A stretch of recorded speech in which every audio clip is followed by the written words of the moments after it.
خو اول دا اراده وه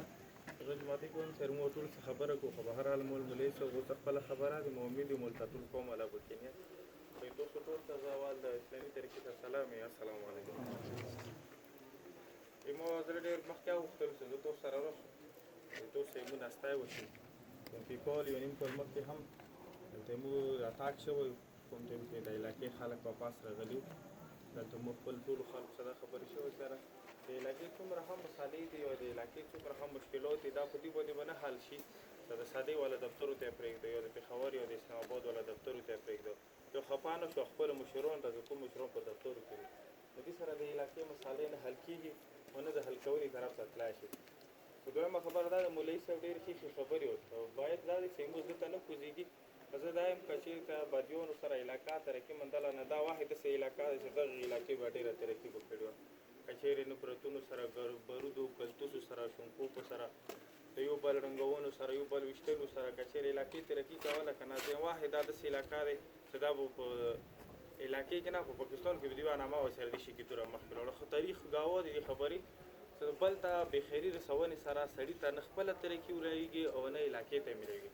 د بل بېخیري سره نه سړي ته خپله څه ښې رسېږي او نه بل ته ښې رسېږي لکه دې علاقې تاسو دا مثال لیدلی دی دلته ټول هم همدغه شوی دی یو کور بل کور سره یوه تپه بلې تپې سره یو خاندان بل خاندان سره د دغو شیانو سره ورونو ژوند لکه چې توره تېر شولو دا ډېر په خسارۍ کې تېر شول او دغه نه بعد هم موږ غواړو چې دا شی کم کړو اول زه تاسو ټول درګولو خو ما دا چې زه شکریا ادا کړم چې تاسو یې مو ډېر زیات تعاون کړی بغیر بې لالچه بغیر بې پیسې بغیر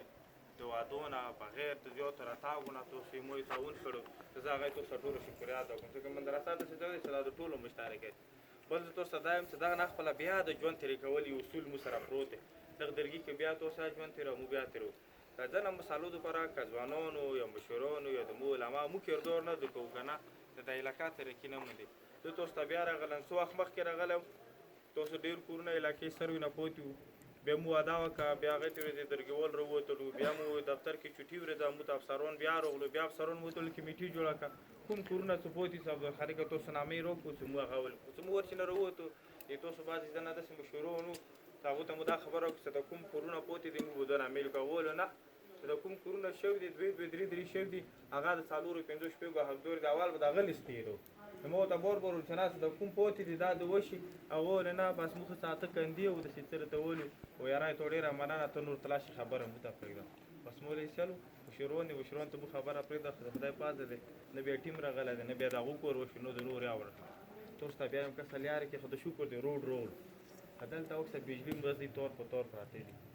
اوبو مسالې د ټول تاسو ته زه بیا یو ریکویسټ کوم که تاسو مشرانو هم او که کندي په سارې هم د سیوا کمیټې تیار کړو څه اته کسان تاسو په کندي باندې څلور اته نه کسان چې دغې علاقې کومه یوه مساله وي چې هغه موږ تاسو مخکې وړلی شو تاسو کې اته کسان تاسو خپل منځ ته بیل شو تاسو مشرانو سره دا خبره کولې دغه دا وابډا کور کړی دې پوښتنه شته دی دې پڼ وتلی دی که څه ته یې پوښتنه نه کوې زه یې بار کوم نو ما ته ویلی شي ته راته یې ویلې پوښتنه کوې